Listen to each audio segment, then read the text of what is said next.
So, next week is test number 3, and we're really in the final crunch now. Believe it or not, after today, I only have 2 lectures left to give you all. So, after test number 3, there will be a chapter on learning, which is kind of a misnomer. It's mostly about conditioning. And then we will have a chapter on development, so that's the chapter with the cute baby videos. And then there will be the lab, which I just confirmed that this is indeed the last semester with the brains, so some of you will be pleased with that, some of you maybe less, but so before then, maybe review the brain lecture just to come in a bit more prepared. I don't mark that, the lab people do. And then there's the final, and that's it. So only 2 more lectures after this. Some reminders about the test next week. So it'll be a bit longer. It's 60 multiple choice, still 20 per chapter, but no written. There is no written next week. Another reminder, tomorrow is test review day. So if you haven't already, start reviewing the key terms. And of course, feel free to either ask tomorrow in person at test review or using course questions on Blackboard.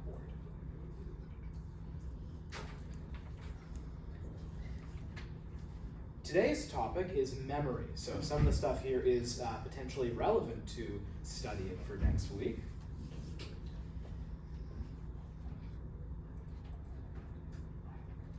So most of the work done on memory, especially in the last 50 years or so, has been done by cognitive psychologists.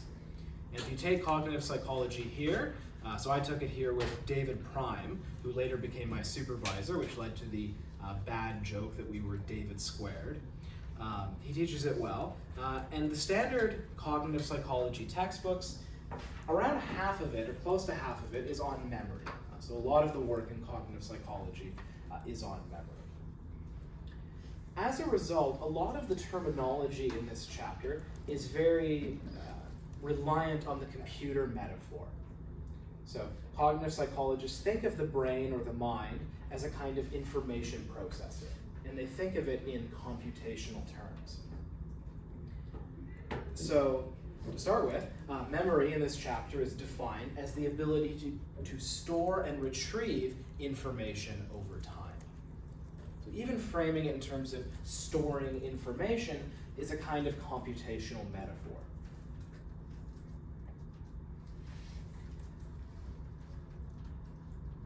Related terms that are also computational, encoding. So encoding is transforming a thought or an experience that you have into a memory.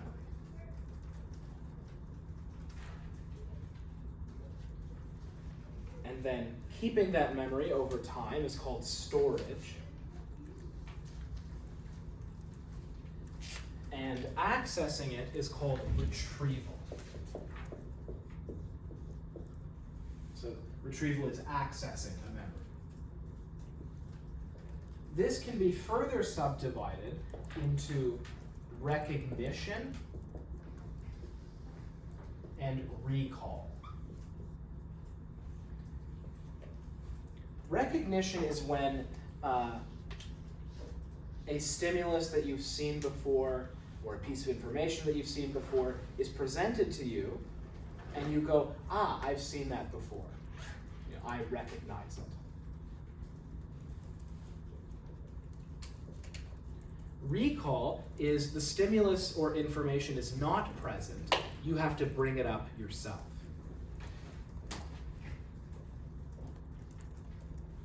If that sounds very abstract, recognition is what you use in a multiple choice question, right? You see the right answer and you go, that's it.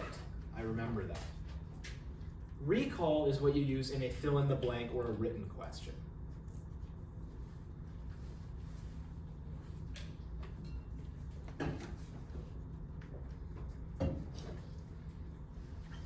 So the first term that I mentioned was encoding, where encoding is transforming the experience that you have into a memory.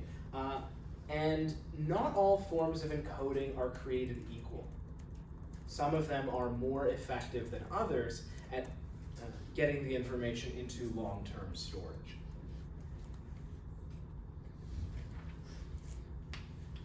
So I'm going to build up to one of the terms with a little activity.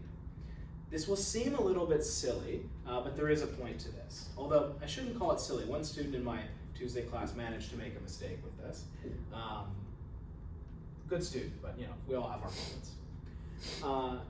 So here's what I'm going to do. I'm going to write down pairs of words, and all of you are going to do either a thumbs up or a thumbs down in a way that I'll explain. So first, I'm going to write pairs of words, and thumbs up will always mean they match in some way, and thumbs down will always mean they don't match in some way. For part one, the question is, do they match in terms of capitalization? So the words will either be all uppercase or all lowercase. If they are the same in that way, thumbs up. If they are not the same, thumbs down. So, pretty simple.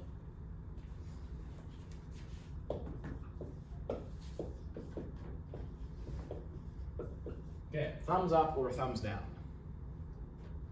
Some of you are hesitating. That's concerning. So yes, thumbs down, obviously. Okay.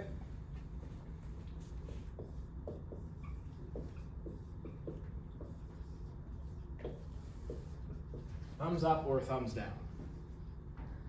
Okay, good. Wait, I don't understand what we're supposed to do. Sorry, so thumbs up if they match in terms of capitalization. So like that one, they were both all uppercase. Oh. Thumbs down if they don't match. Okay. Okay, next.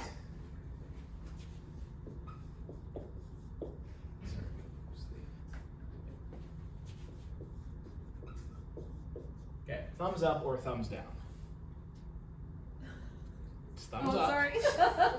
Yeah, see, you never know. It's late in the day. Fair enough. Okay, so that's part one. Part two, which will blow your minds if that one is hard, but is do they rhyme? Do the sounds made by the words rhyme? Thumbs up if they do, thumbs down if they don't.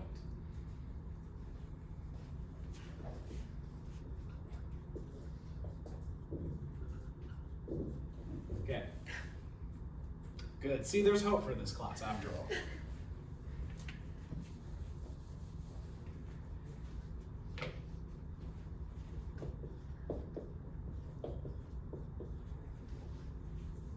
Okay, good.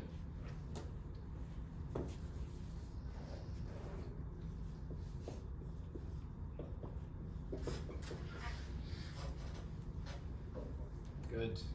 Okay, so that's part two. Last part, you'll do thumbs up or thumbs down for do they mean the same thing? Are they synonyms?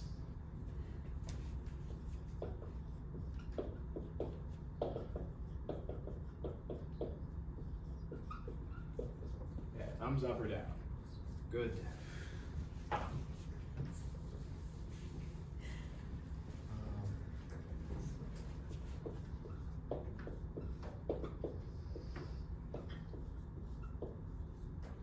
Thumbs up or thumbs down? So, thumbs down, good. And then last one.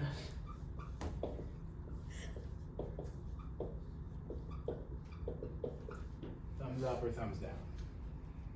Yeah, thumbs up. Okay. In fairness, I'll make fun of myself a little bit. My writing was bad enough that in the last class everyone did a thumbs down because they thought it was cat. But, okay, so some noise has been added to this measure, but we'll see if it still works. Here's the next part of the task. I'm going to give you all of the first words. See if you remember the second word. So for the first three, this is the capitalization part. Word number one is apple. See if you remember it's pear. And then write it down if you do. Next one was table. Write the other word down if you remember. And fallen. Okay, so that's part one. Part two, same thing. So this was the rhyme one. House. So write down the word if you remember it. Tall. What's the next one? And serve.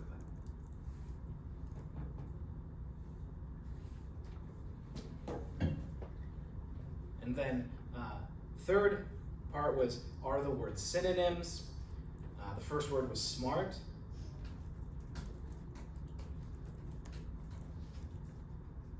Next word was building. And last word was car. Okay, so here are the answers. So for the first part, stole was the word that went with apple, and then more, and then larger. So give yourself a score out of 3 for the first part. For the next part, the pair for the first word was mouse, then fall, and then both. Again, give yourself a mark out of 3. Last section, intelligent, room, and automobile. So now look at which one you did the best on and which one you did the worst on. Show of hands, who did the worst for part 1? Right. Who did the best on part 3? Good. So this now, it's a little unfair because we did this in a specific order. That could be part of it. But when you randomize the order with a big study, you find the same thing. This relates to the term in the key terms, levels of processing theory. The basic idea behind levels of processing theory is the more deeply you process something, the more likely you are to remember it. As I said, not all types of processing are created equal. So looking at the shapes of the letters is the most superficial way of processing it. You just quickly look, okay, yep, capital. Processing the sounds is a bit deeper, and processing the meaning is the deepest. As a result, you are most likely to remember it if you are forced to think about the meaning, even if you're not trying to memorize it. This is why one of the bits of advice that I give in the syllabus is don't focus on memorizing, focus on understanding, focus on thinking about the meaning.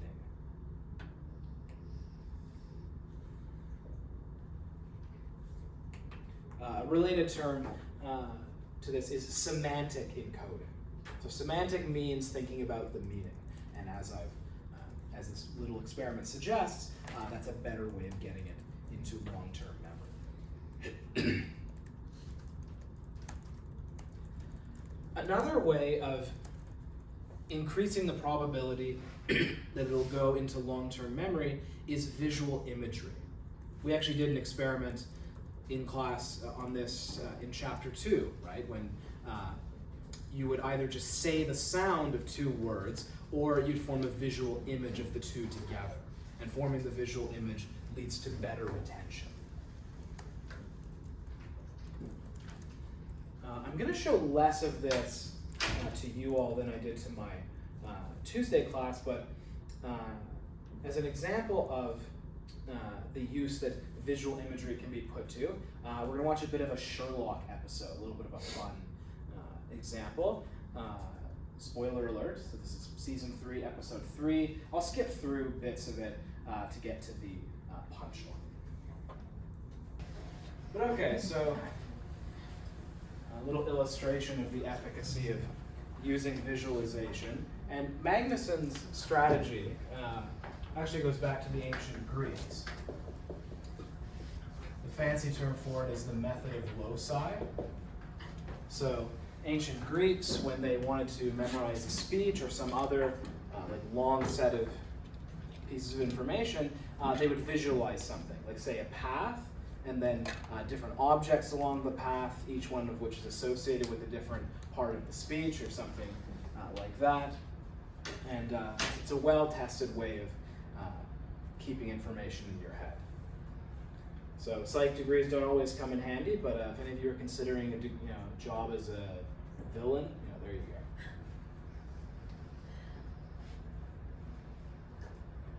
go. Okay.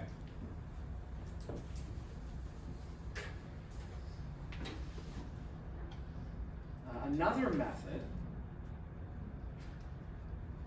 is organizational encoding. So if you try to memorize things in terms of networks or categories, that makes it easier.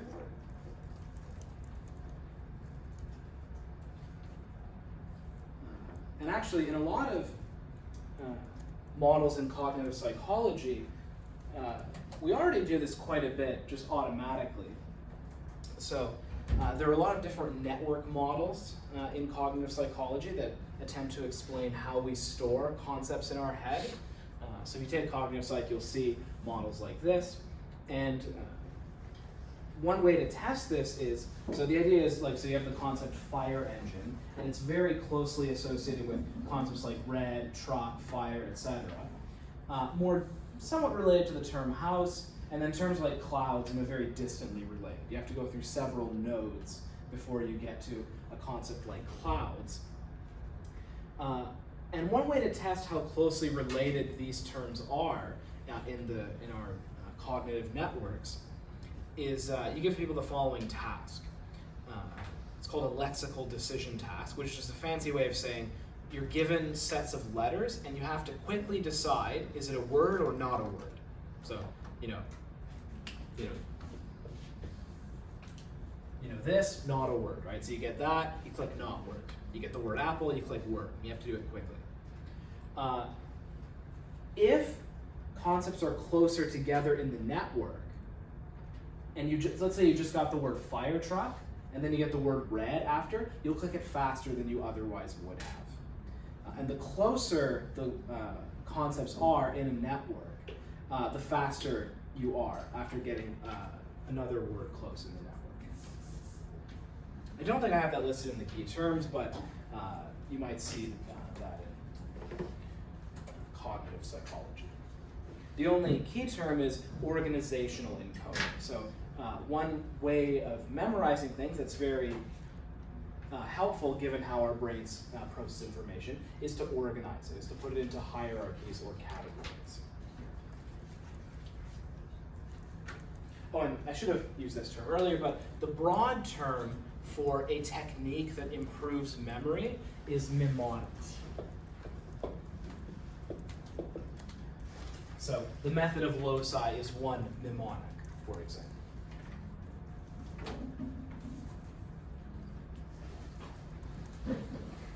Okay. Any questions about mnemonics?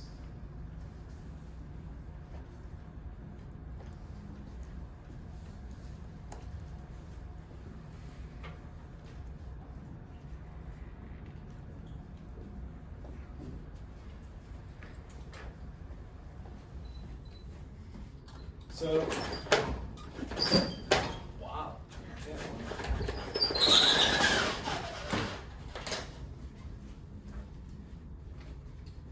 So next we'll talk about how memory is stored. And here there's a very influential theory that is really the framework within which a lot of memory research is done.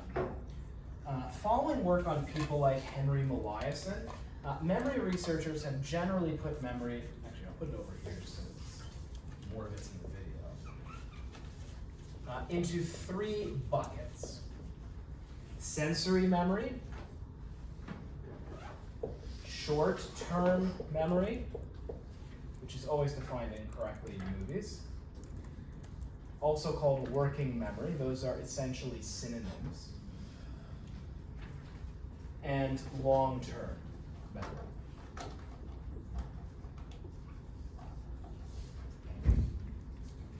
So let's start with sensory memory.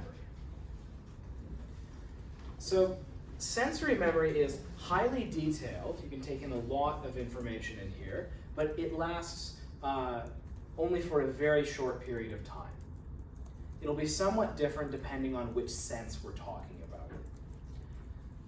So for vision, for example, visual sensory memory is called iconic memory, or the iconic store. For that one, sensory memory lasts a second or less. Very brief. Echoic memory, which is auditory or hearing sensory memory, it lasts a few seconds, maybe 3 to 5.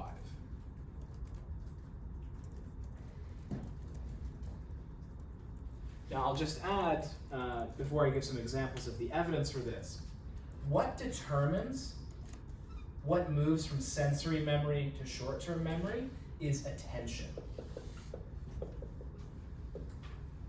Whatever you pay attention to, that's what moves into short-term memory. Okay, so what kinds of evidence do we have for this? So here's a standard experiment. You give people a set of letters like this.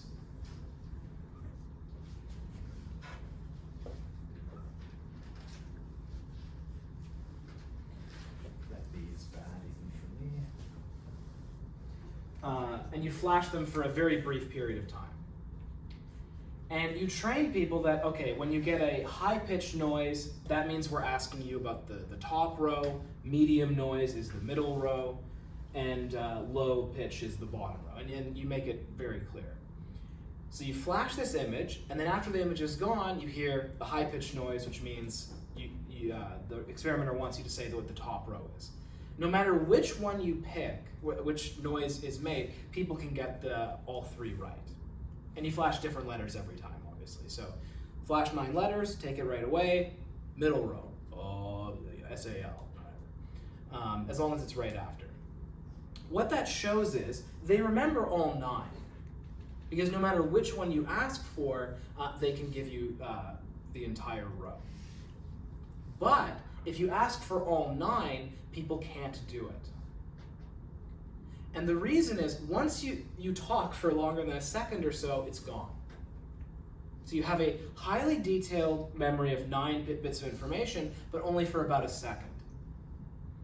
After that, whatever you aren't paying attention to fades away.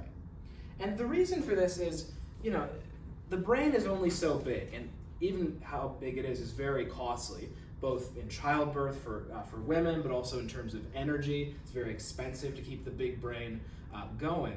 And if you remembered in detail every single thing you saw, that's too much, right? The brain can't handle that much or store that much information. So that's iconic or visual sensory memory. Echoic lasts a bit longer, as I say, 3 to 5 seconds. What that means is, you can remember things you heard within the last 3 to 5 seconds, even if you're not paying attention to it.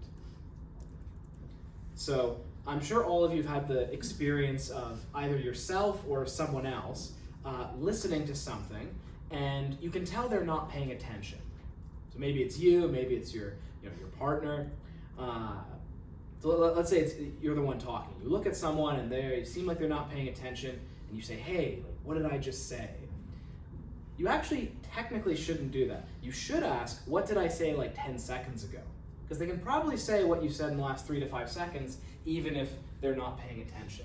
So if you want some help being toxic, there you go. That's a better strategy.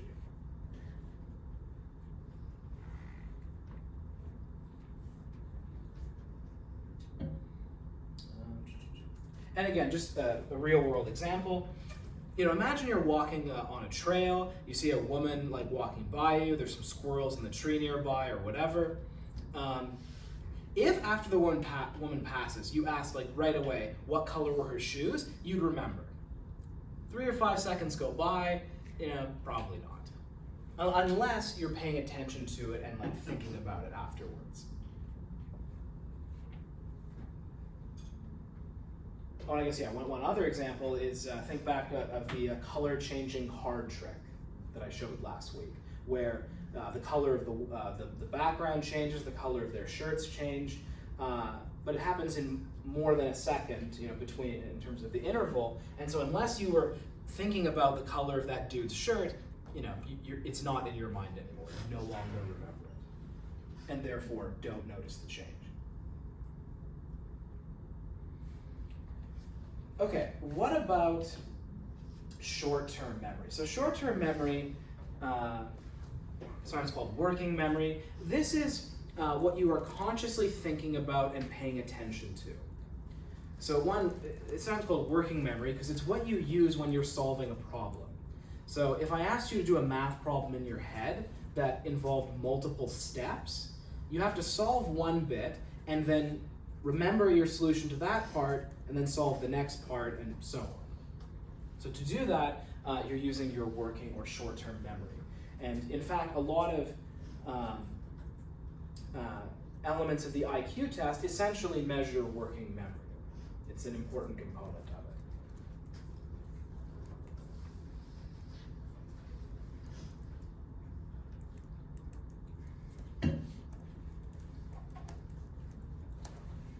There are interesting patterns in terms of, I guess I should say the amount of time. So sensory memory is, depending on the sense, a few seconds or less. So for iconic memory, 1 second or less. For echoic, maybe 3 to 5 seconds. Short-term memory is a bit weird. What the book says is it's typically less than a minute. You'll sometimes hear like 15 to 30 seconds. That's a good first approximation, but technically, it can go on indefinitely as long as you're awake. Like if you just choose to think about one thing and keep thinking about it, technically you're holding it in short-term memory. Like if I gave you a digit, like 3892, and you just thought about it for the rest of the day for some strange reason, you're holding it in short-term memory. So that's that's an important caveat there, but to a first approximation, typically the time spans involved are less than a minute for short-term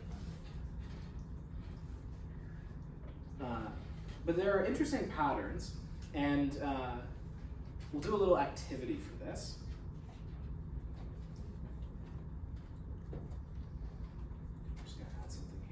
And don't feel bad, all of you will fail at this. It's not whether you'll succeed, but there's a pattern I'm going to try and bring out of this.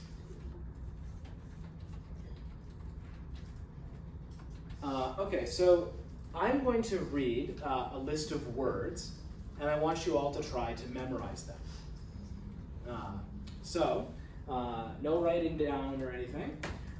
And then at the end, you'll just write down as many as you can, and we're going to see if there's a pattern here. Okay, here are the words. Plane, nation, cat, stretch,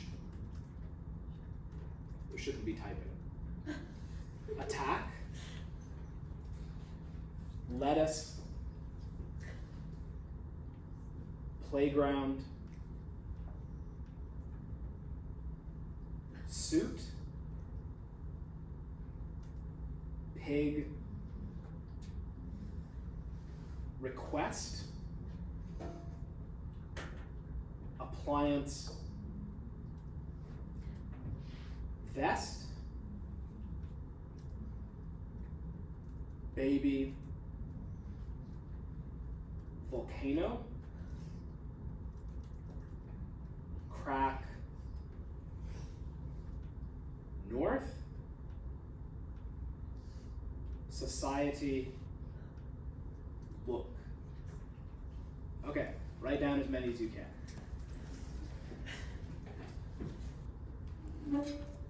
Some of you look unhappy. There is a point to this.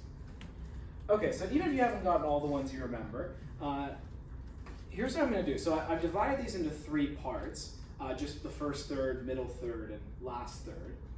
And I want to see which part you did the best on. So the first 6 words, and just see if you can find it, and then give yourself a mark for this. The first 6 are plane, nation, cat, stretch, attack, and lettuce. So see if you have any of those, and any of those you get points. Okay, the middle 6, playground, suit, pig, request, appliance, and vest. So again, if you have any of those, marks for the middle third. And then the last third, baby, volcano, crack, north, society, and look. So I'm not really concerned with what your average was, but look at which one you did the best on. And these words are just randomized. There's no pattern in them. So look at which one you did best on. Show of hands, who did best on the first third? Who did best on the middle third? One person. Who did best on the last third? Two. Okay, so similar to, or sorry, wait, who did best on the last third? It's three. Okay, so a little more. Now, show of hands, how many of you got the word plain? That's the first word. How many of you got the word look, the last word? How many of you got, I guess the middle would be like request. How many of you got request? So yeah, so slightly more, although here we had a bigger primacy effect, which is the same as my Tuesday class. So the term that this is an example of is the serial position effect, or sometimes called the serial position curve. Here's the way it works. So the x-axis here is order from first to last. When you're given a list of things to remember, or just could even be things in a movie, like just a set of things that you experience. And then the y-axis is how well you remember them, or how good your memory is of them. And what you find is something like this, where the things at the beginning you remember well, and the things at the end you remember well. The things you remember the least well are the things in the middle, on average. So the term for that overall effect is the serial position curve. The term for the fact that you remember stuff at the beginning is the primacy effect. And the term for the fact that you remember stuff at the end is the recency effect.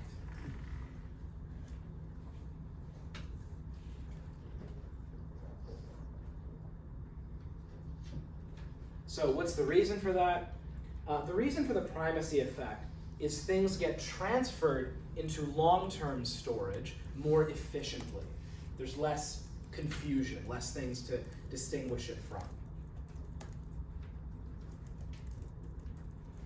The reason for the recency effect is they're more available in short-term memory, like you just heard them.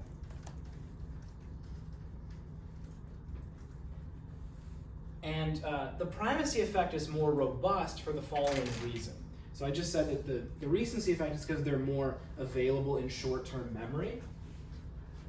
If you ask people the next day to remember the words, this is what happens. The recency effect basically goes away. So as I say, the primacy effect is more robust. And in this class, it was also larger.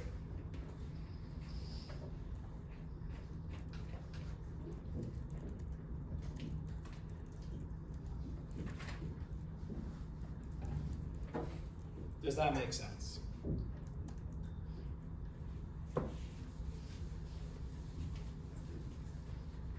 Okay, when you're going over information in short-term memory, the way you keep it there is through rehearsal, so just continuing to think about it. As before, not all ways of doing that are equal. Psychologists distinguish between two different types of rehearsal. Maintenance rehearsal and elaborative rehearsal. Maintenance means just repeating the information, just thinking it to yourself over and over again. Elaborative means, as the word suggests, elaborating on it, expanding on it. Trying to make connections between that thing and other things that you know.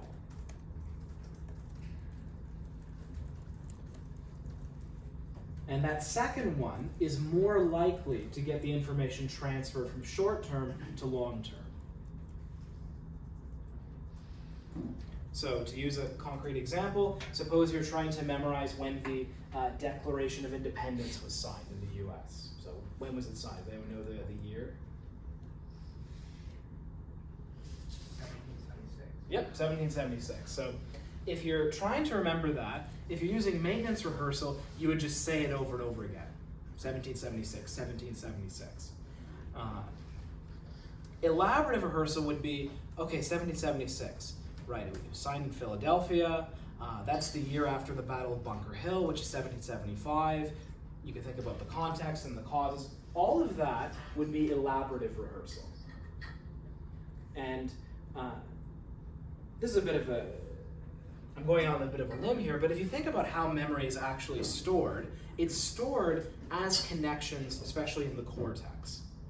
And if you think about the ways in which the information connects to other bits of information, you're giving it yourself more ways to access that memory later. And empirically, it's shown that this kind of rehearsal does make it easier to recall later. It's more likely to wind up in long-term storage.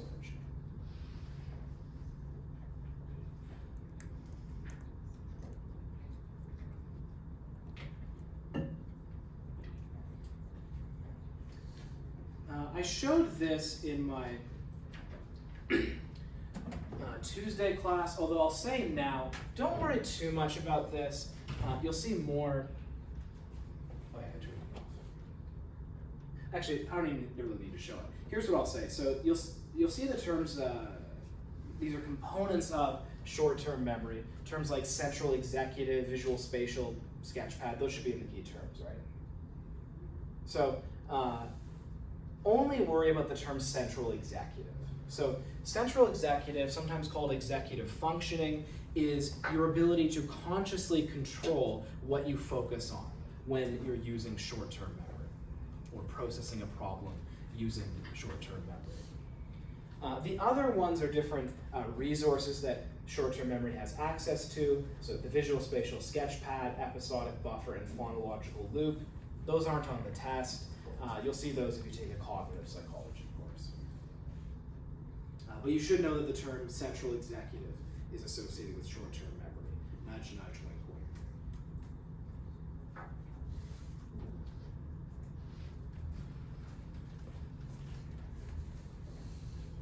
Now, how much information can short-term memory hold? And there's a very robust answer, which is 7 plus or minus 2. Short-term or working memory can hold 7 meaningful units of information, plus or minus 2. One simple way of measuring this is the digit span. So the digit span is just, you literally read to someone a list of numbers and they have to repeat it back. So if you're in 1200 with me, you'll have heard about that in the IQ chapter. And the average performance on that, I'll explain this in a second, is 7 numbers, plus or minus 2. But you can expand how many, you can't expand how many meaningful units you can remember, but you can expand how big those units are.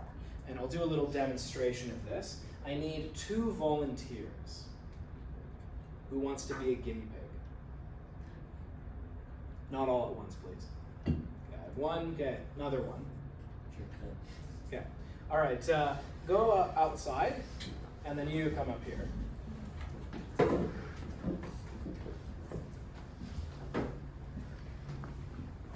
So, once he's gone, okay, so I'm going to read to you 9 words, and then your job will be to say as many of them as you can at the end. Okay. Beef, pen, Obama, pork, eraser, Biden, pencil, chicken, Trump. Okay, as many as you can. Beef, pen, Obama, Biden, Trump, chicken. Did I say pen? Yeah. Eraser? Yeah. Oh, good. Okay, you beat the you have a seat, so you beat the Tuesday person who got 6, which is all. Usually it's 4 or 5. Okay, I'll get the person. Okay, so I'm going to say. Let's just stand up here. I'm going to say 9 words, and I want you at the end to say as many of them as you can. Beef, pork, chicken, pen, pencil, eraser, Obama, Biden, Trump. Okay, as many as you can. Beef, pork, chicken, pen, pencil. The next word, Biden. Trump, Obama, Trump, Biden. Yeah, good. So only missed 1, okay, so you can have a seat. So that's the way it happens every time. So obviously the difference between the 2 cases is in the first case the words are in a random order.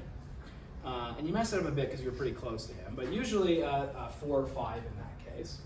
And the second time it's much easier because they're in 3 meaningful units. And therefore it's easier to remember. So while it's not clear that there's a way to expand how many units you can hold, you can make the units bigger.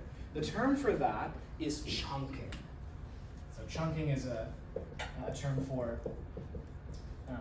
putting bits of information into meaningful units. Now, an extreme case of this is something that all of you can do, which is putting things into words. So if I told you all to memorize these letters, probably no one here could do it without spending a lot of time with it and a lot of cleverness. But if I wrote out the orange gorilla destroyed the purple elephant, probably with not much effort, all of you could memorize those letters and reproduce them later. That's one simple example of chunking.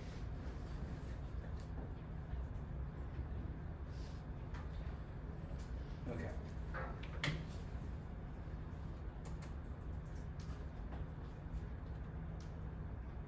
So the book then has a brief discussion of the fact that there's a connection between short-term or working memory and various cognitive tests. We cover that more in the chapter on intelligence, so I won't say much about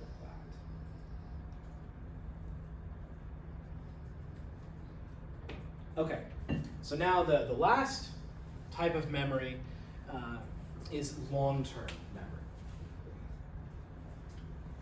So long-term memory lasts minutes or more. It could be potentially your whole life. The key distinguishing feature of between long-term and short-term is if you stop thinking about it for a while, but there's still a memory there for you to access, it's now long-term. So if I think about something all day, and therefore I remember it, that's still technically short-term. If I stop thinking about it for a while, but I can still access it later, it's now graduated and grown up to be long-term.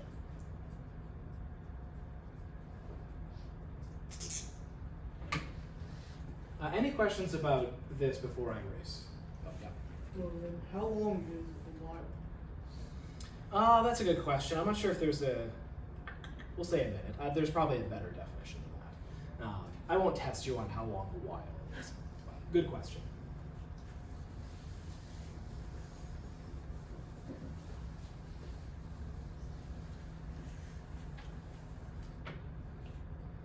So with regard to long-term memory, and later we'll talk about the ways in which long-term memory can be broken down further. But first, 2 types of long-term memory problems.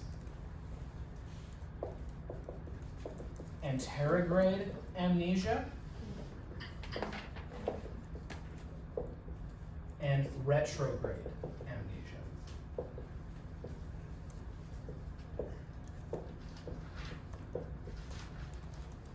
So, to be clear, these are memory problems caused by brain damage. So so for example, it's different from dementia, where the memory problems are caused by old age. This is you hit your head, or you have surgery, or you have an illness that damages your brain, or something like that. It's like an illness like, I think in one famous case it was herpes. Like there's some spooky cases, but something like that. So not the result of aging. What's the difference? Anterograde amnesia is what Henry Molaison had. He had some of both, but the anterograde amnesia was much more severe. Anterograde amnesia is the inability to form new long-term memories. Whereas retrograde amnesia is you lose memories that you had before the injury or the surgery or whatever it was. So Henry Molaison, who's the first case, like you saw in the video, which we'll see some more of that video later today, he could meet someone and then an hour later they come by, he doesn't remember them. And the same is true for all of his experience. Although there's one caveat to that we'll see later in the chapter. Retrograde amnesia, you see this more in the movies. I had a buddy who, he was a bit of a bullshitter, so I don't know if this is true or not, but he at least claimed that in grade 10, he jumped off a dumpster and his shoelaces caught in the dumpster and he smacked his head on the concrete and that he forgot most of grade 10. If that's true, that would be an example of retrograde amnesia. So there's lots of movies of cases of retrograde amnesia. If you want a really good representation of anterograde amnesia, there's a movie called Memento. Excellent, excellent movie. Have any of you seen Memento? So the premise of the movie is there's this guy, his wife was raped and murdered, and he has anterograde amnesia, but he's given himself the mission of killing the man who attacked his wife. So he has all these mementos, these like cards and pictures and tattoos on his arms reminding him of what to do. But to help you see what it's like to be him, the movie is backwards. So the opening scene is he holds a picture and it says, "This is the man, kill him." And so he kills the man. You don't know what's going on, and neither does he, right? So the previous scene is him driving over there, like using the cards. And the previous scene is before, and so on, all the way back to the beginning, which is the end of the movie. So, really good movie if you want to see what having anterograde amnesia would feel like. It's good to watch it twice in a row. Because the first time you're like, what the hell is happening? It's that kind of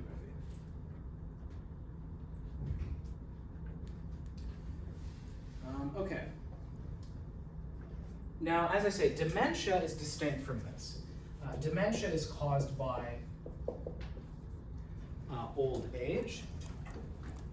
Oh, actually, sorry, before that, I have a video of maybe the saddest case of amnesia ever, which is Clive Wearing. So Clive Wearing had both anterograde and retrograde amnesia. So he essentially lived on a 7 to 30 second window. Actually, I think he's still alive, so lives, present tense. So he has no memories of before the moment he's like awake, and he can't form new memories. So he lives on a small window. So that's very sad, but the one redeeming feature of the story is he remembers his wife. So that's kind of cute. So I'll show some footage of Clive Wearing. So yeah, even if she like goes to the washroom for a while, comes back, it's like, he hasn't seen her in a very long time. So that's kind of, I guess, one cute aspect of it. The saddest part of the story is when they look at his journals, it's filled with lines that say the following: "I am now awake for the first time." Scribbled out. "No, I am now awake for the first time," etc. Yep. How does he remember how to play the piano? So we'll talk about this later when we watch the rest of the Henry Molaison video. Remembering how to do things is supported by different brain systems. The same was true of Henry Molaison, as we'll see later. He could form new memories of how to do things. Good question. So I'll say a bit more about that now. So that's amnesia. In his case, I think it was caused by a disease. So amnesia is either a disease or brain damage. Dementia is memory problems caused by aging. And there's a famous subtype, I'm sure many of you have heard of it. What's the famous subtype of dementia? I heard someone say, yeah, Alzheimer's. So Alzheimer's disease is one type of dementia with specific neural markers. They are characterized by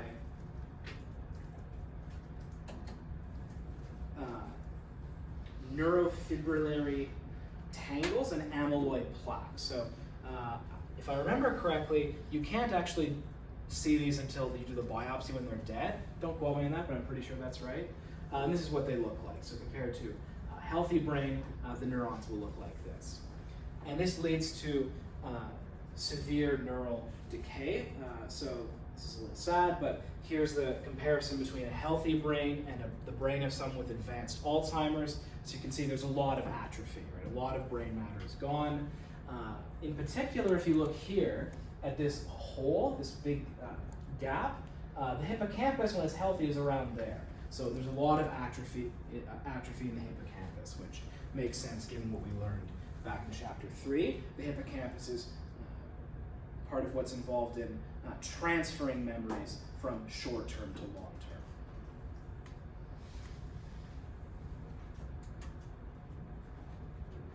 So they have the plaques and the tangles, and also low levels of acetylcholine. So those are some of the neural markers of Alzheimer's disease.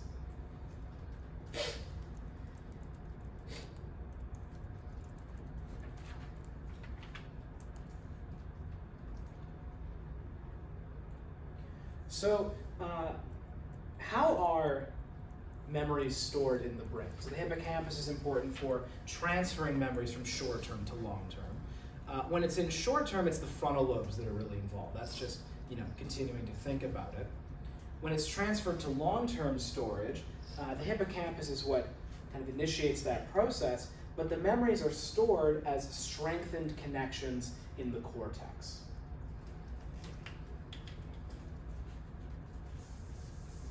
And the process by which that happens is long-term potentiation.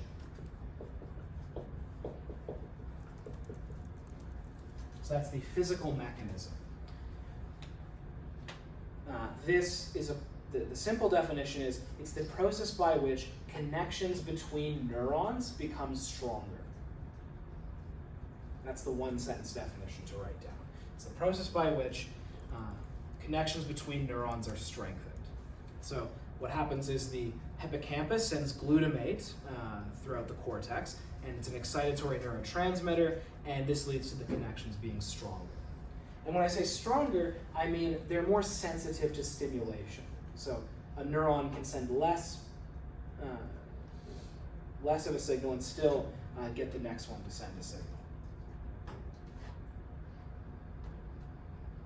We know about this because of Nobel Prize winning work that was done on sea slugs, also called Aplysia. So this was Eric Kandel.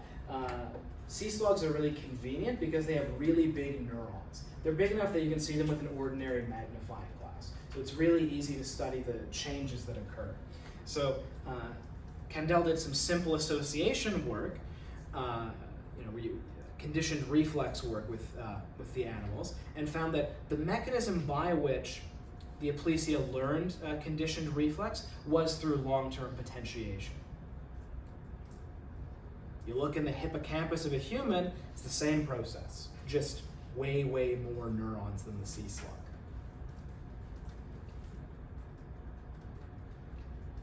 Additionally, if you block long-term potentiation, so you stop it from happening in rats, they become like little Henry Moliases. They become unable to form new long-term memories.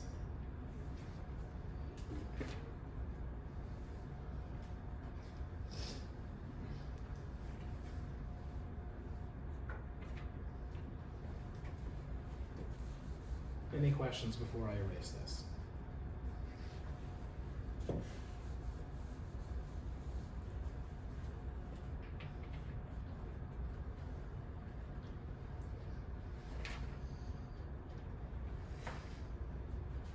Next term, let me just make sure there's not. No. So next term is encoding specificity principle.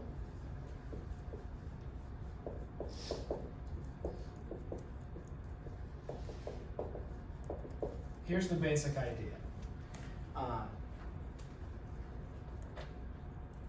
When you encode information, when you form a memory, you're not just encoding the information that you were trying to learn. To some extent, you also encode the context in which you learned that memory. Earlier in the key terms, you might see the term context-dependent memory.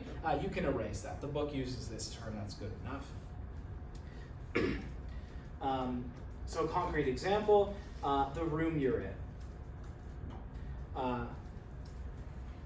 It's easier to remember information if you're in the same room where you learned it. There's a measurable effect of that. I forget if this class has the final in the same room. I think it is. If it is, you guys are lucky. That's a little bonus you get.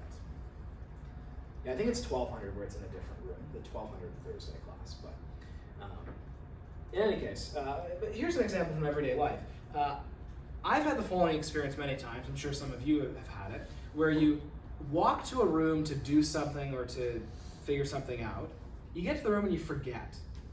What do? You go back to the first room, and then it comes back to you. So that would be an example. Related term, state-dependent memory. State here refers to psychological state.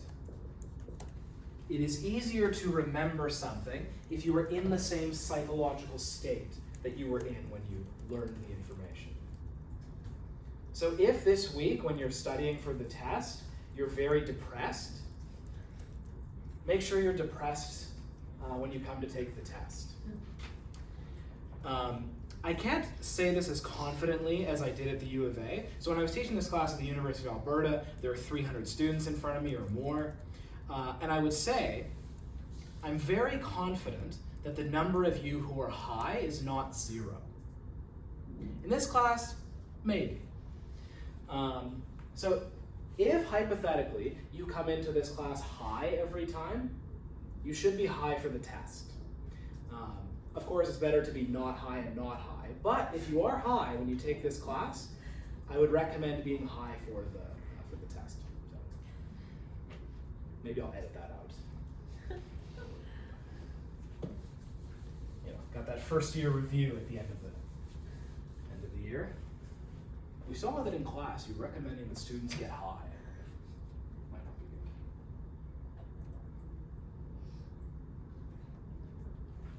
Okay, so one related thing to that, this can lead to a kind of vicious cycle if you have different psychological disorders. So for example, if you're very depressed, it's easier to remember other times that you were depressed, which then makes you more depressed, which then makes it easier to remember other times that you were depressed, and so on.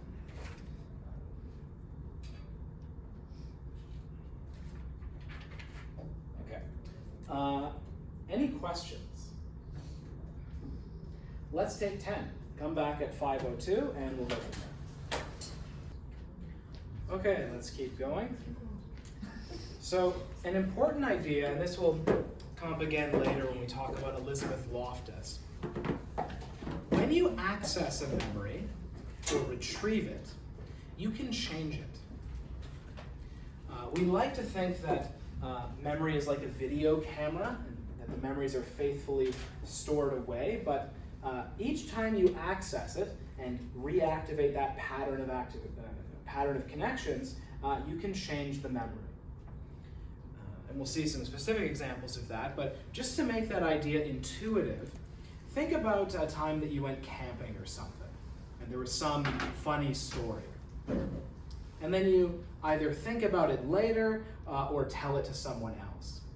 Often, consciously or not, the memory gets condensed. If you're telling the story, maybe some parts get spiced up a little bit. And then the next time you remember it, you're not really remembering the thing, you're remembering the last time you retrieved the memory or told the story. And this can, as we'll see later, have pretty dramatic effects. The book uses the term reconsolidation. That's when you are reactivating that pattern of connections, which can strengthen it, but also in subtle ways change it.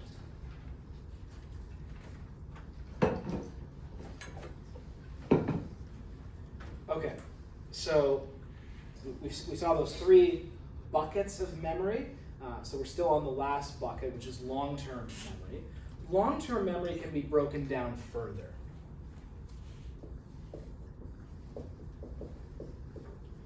One way in which you can break it down is the distinction between implicit and explicit, which is also called declarative.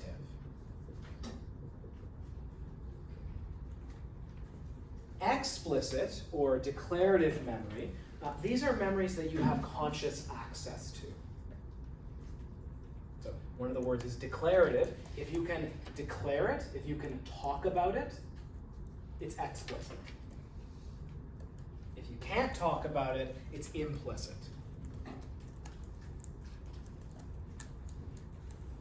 So one type of implicit memory, which is the good one to know about, is procedural. Procedural memories are memories of how to do things. Loosely, we speak of muscle memories. Now, the memories aren't stored in the muscles, they're stored in places like the cerebellum, which we saw back in chapter 3.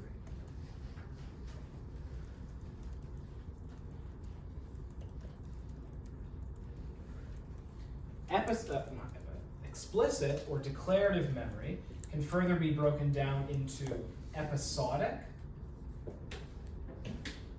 and semantic. Sorry, some of it's behind there, but you get the idea. It's in the list. Episodic and semantic. Episodic memory, so similar to the word episode, this is memory of things that have happened to you. Memory of episodes in your life, if you want to put it in that way. I told a story to my Tuesday class. In my family, we like pranks. We have a cat, and everyone in the family loves the cat except Nathan. Nathan hates the cat. There used to be a pretty even division between Team Pet and Team Anti-Pet. I used to be on Team Anti-Pet, but Luca, our cat, seduced me, so now I'm Team Pet. But Nathan stayed Team Anti-Pet. One Christmas, we emptied the contents of the cat's litter box into a smaller box, wrapped it up, and gave it to him for Christmas. So he said, like, to Nathan from the cat, from Luca. So right now I'm remembering the look on his face when he opened that box. So that would be an episodic memory. Semantic memory is memory of facts, definitions, things like that. So the test next week will be about your semantic memory. I mentioned the fact that I remember that the Declaration of Independence was signed in 1776, right? Obviously, I have no episodic memory of that. So that's that distinction. So we know that different brain areas are involved in these different systems, but there are specific examples that show that they are distinct. Often you can have good procedural memory of something with little to no explicit memory. So one example is actually the same brother, Nathan. I was teaching him how to ride a bike. I just thought he didn't know. I thought he should know how to ride a bike. I realized in the course of teaching him that I didn't know how to ride a bike, not explicitly. So the hardest part of learning to ride a bike, if you haven't taught someone, is learning to get started. That's the part that people mess up on. And so he was trying and he kept failing. And I was like, well, Nathan, you see, to get started, I don't know. Now I knew how to ride a bike. I do it effortlessly. So what I had to do was get on the bike and go, what the hell am I doing? And then do it, and then tell him what to do. So what you do is you kick a few times, you have one foot in the pedal, and then put the other foot on. But I didn't know that's what I was doing. So in that case, I had procedural memory, but not explicit memory. Another reason we know they're distinct is Henry Molaison. So I'll show the rest of that video we saw back in chapter 3, and there are two key things from this video. Number one, his short-term memory still works. So he can still hold information in his head for long periods of time, and you'll see kind of a funny consequence of that. But he can also form new implicit memories. He can learn how to do new tasks. It's only the explicit types of memories that he can't form. So that's also part of the answer to someone's question. That's how Clive Wearing still knew how to play the piano. Okay, so that's a very vivid example. So any questions about the breakdown of different bits of long-term memory?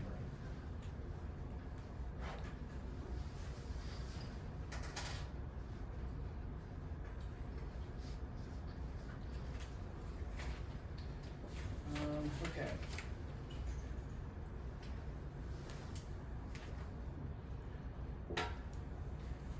Okay. There's then a section about the importance of these two types of declarative memory, so semantic and episodic. Semantic memory is very important for the development of expertise, so becoming an expert in a given area. What semantic memory allows you to have is different buckets to put your experiences into, which then makes you more efficient at dealing with them. So if you have a semantic category that you can put something into, this makes you more effective at dealing with things. So one example that's often talked about is chess. So for me, I know how to play chess, but I don't have a label for this scene, right? A chess master might be able to look at this and go, that's Fischer's Gambit. I just made that up, whatever. And a chess grandmaster, therefore, can look at the scene and know a lot of information about it, which is helps them be more effective. An example that's closer to home for me, if you don't know Brazilian Jiu-Jitsu or Judo, and you just looked at this scene and then looked away, you would probably not be able to remember where all the body parts are. So for me, I have the category Kimura from guard, which is what this is. I could look at it pretty briefly and look away and still remember what it is. So when you have, as I say, categories in semantic memory, it gives you a place to put information. So semantic memory, important for expertise. I wasn't aware of this before this book, but the book mentions there are some lines of evidence that episodic memory is very important for creativity. That when you're creative, a lot of what's involved is combining and recombining different memories of experiences you've had.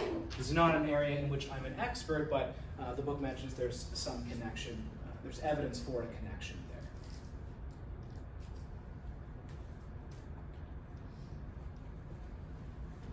So the book then kind of uses that to go off on a tangent about creativity. So we'll briefly do that as well. In my other book, the creativity section was somewhere else, but whatever, we'll do it here. Creativity is harder to measure than other psychological constructs, but the standard first pass definition is that creativity consists of two things: originality, or rareness, and appropriateness.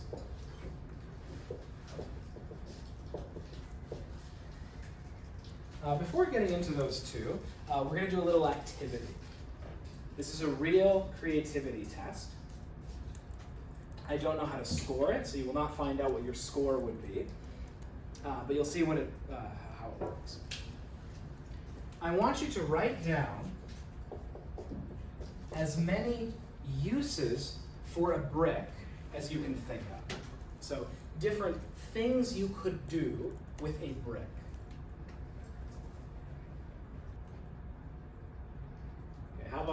many have at least 5? All right, well, we'll stop there at least.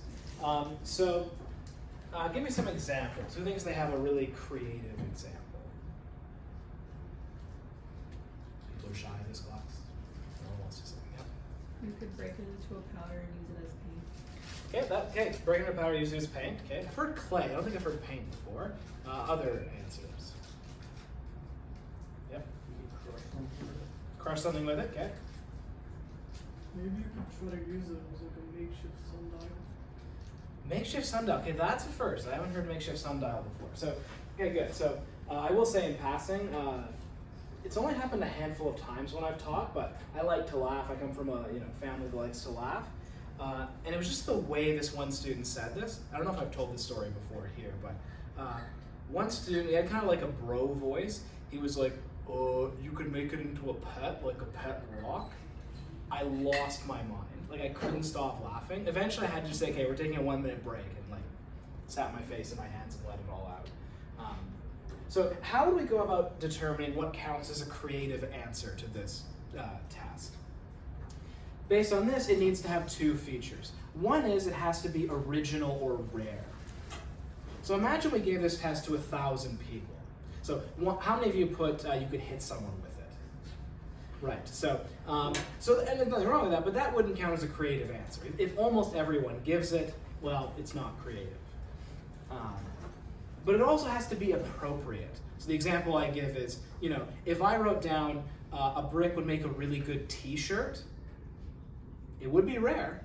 Not a lot of people are going to say that, but it has to also be a good answer or a good solution to the problem.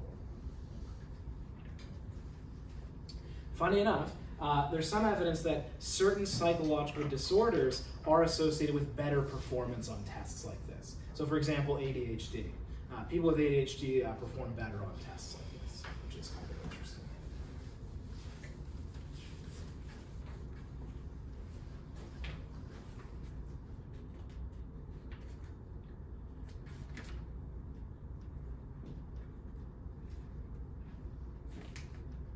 One thing I have a note here just to mention, some of you might find this interesting. I don't think it's not a testable term, but one variable that's associated with how memorable a story is how counterintuitive it is. And studies find that there's a kind of sweet spot.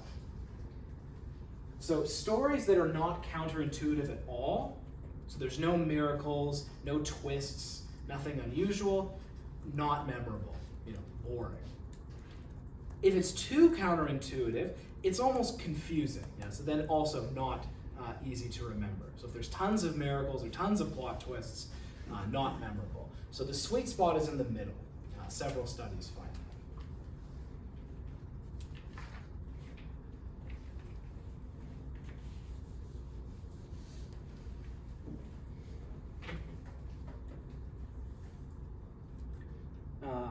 Okay, so still got a few things to go through. So one of the earliest memory researchers was someone named Hermann Ebbinghaus, and he did something that nowadays you would not get away with doing, which is he studied himself.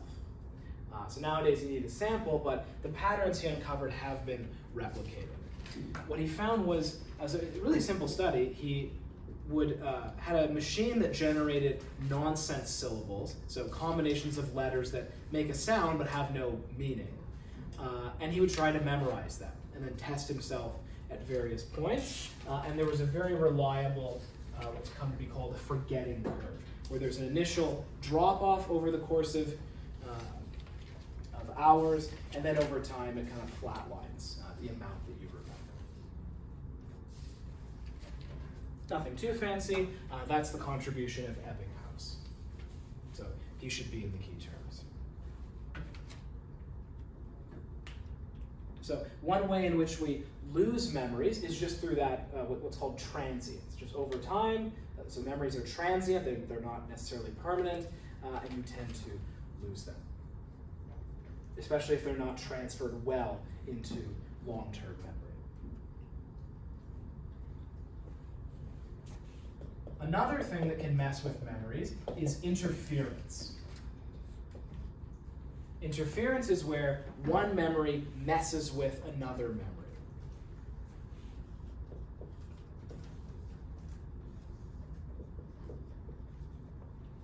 And there's two types, and which one it is depends on the direction of the messing up, or the direction of the interference. If an old memory messes with a new memory, that's proactive interference. So the arrow means it's, the new memory's getting messed up by the old one. If the new memory messes up the old one, that's retroactive interference. So, if you learn about Macbeth in grade 8, and you learn about Hamlet in grade 10, so Hamlet's the new one. If you keep remembering Macbeth characters when you're trying to remember who said what, that would be proactive interference. If later you're trying to remember back to grade 8 and think about Macbeth, and you start thinking of Hamlet characters, then it's retroactive interference.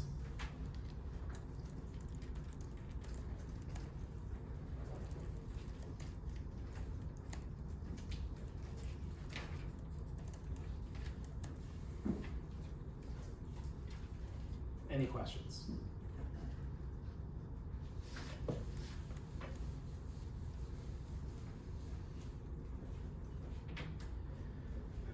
Okay, another term, prospective memory. Prospective memory is remembering to do things. So remembering to study later this week, for example. So my prospective memory is not very good. As a result, I am the butt of many jokes in my family. And they have not decreased since getting my PhD. I get no respect.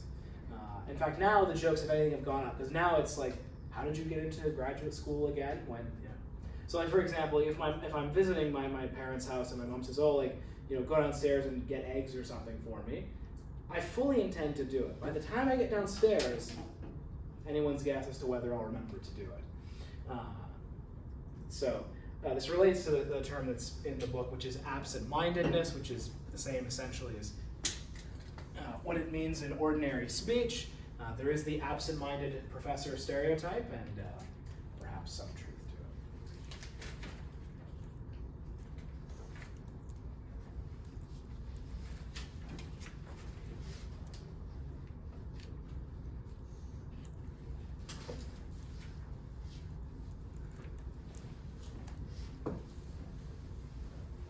it. The next term, memory misattribution.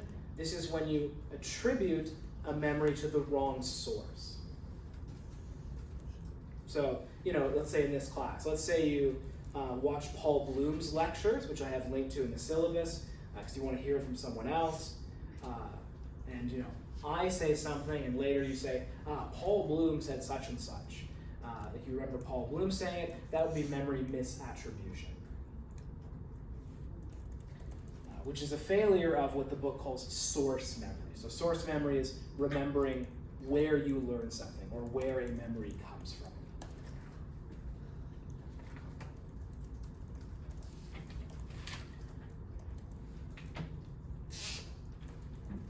The most important person who's looked into things like this is Elizabeth Loftus, who is one of the most important cognitive psychologists really ever. Her claim to fame is what's called constructive memory theory. I mentioned in passing earlier that memory is not like a video camera. It's not that memories are faithfully stored. They can be messed up in various ways. So memory is, in other words, a constructive process. That's the core of Loftus's theory. A consequence of that theory is that memories can be changed in subtle ways by subsequent experience or subsequent things that you are exposed to.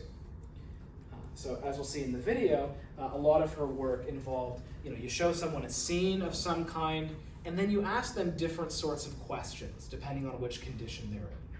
And even something as simple as how the question is worded can affect what you remember. So as you'll see in the video, one famous example is they show them videos of a car crash and randomly assign people to different conditions.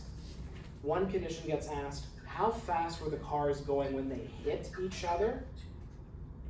In the other condition, they're asked, how fast were the cars going when they smashed into each other?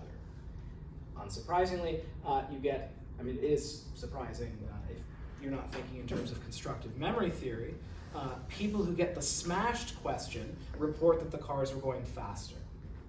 And they are much more likely to say that they saw broken glass, even though there was no broken glass in the video.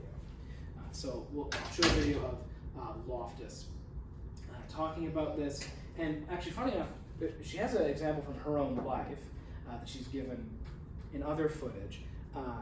Her mother died from drowning when she was very young, and she has no memory of this, or I should say, had no memory of this, until her uncle said, no, you were there when she drowned. You were the first to see her.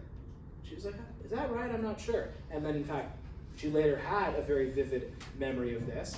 Turns out her uncle was mistaken. So another example that's consistent with her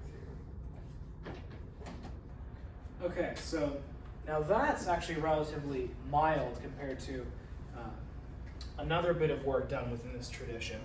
Not done by her, but by people who've kind of followed in similar lines of research, and that's generating false memories. So I'll show another video of this. So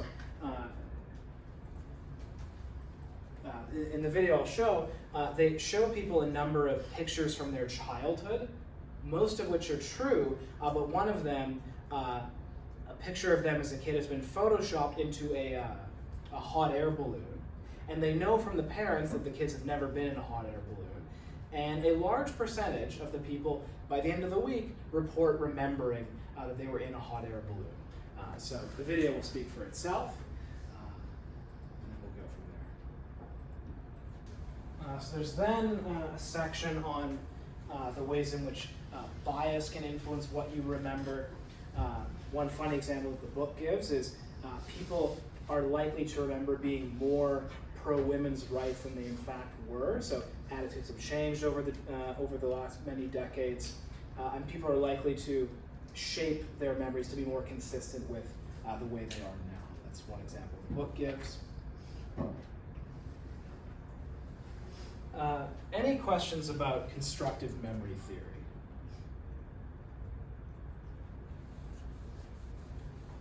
So the last section that we're going to talk about is the connection between memory and emotion. So events that are very emotionally salient, so this would include like traumatic events or otherwise very emotional events, you are more likely to remember with more vividness. Right? They stick out in your head. The term for these kinds of memories is flashbulb memories.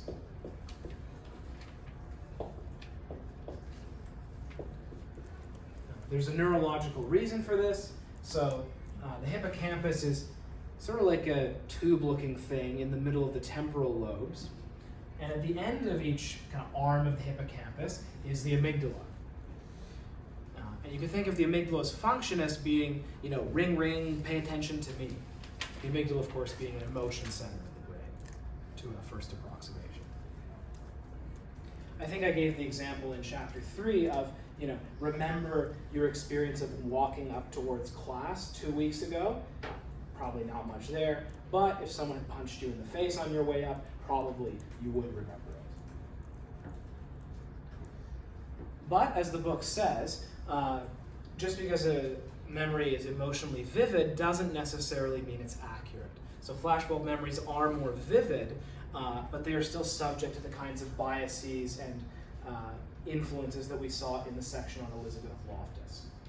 So there was some interesting work done on 9/11, people who remember where they were when 9/11 happened. They brought them into the lab soon after 9/11 happened and asked them what they remember experiencing.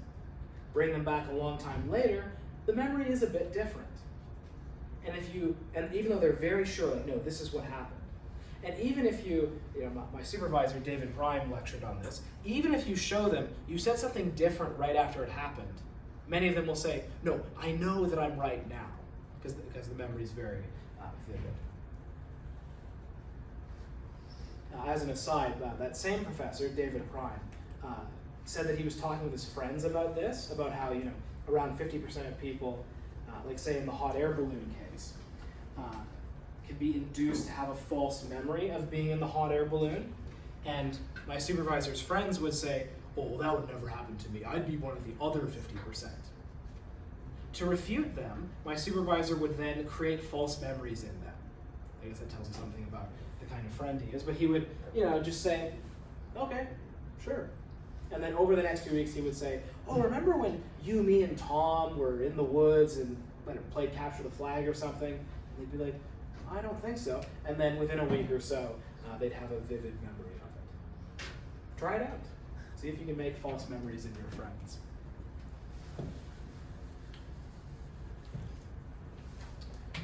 So one more example of the connection between memory and emotions is a video of a trial on a drug that blocks adrenaline. It was a study that was done to see if this could be an effective treatment for PTSD, namely by making events less emotionally salient and therefore less likely to stay vivid flashbulb memories. So this will be the last video of the day. Okay, we'll stop it there. That's all I have for you. So any questions before we call it a day? Okay, test review is tomorrow, and test 3 is next week.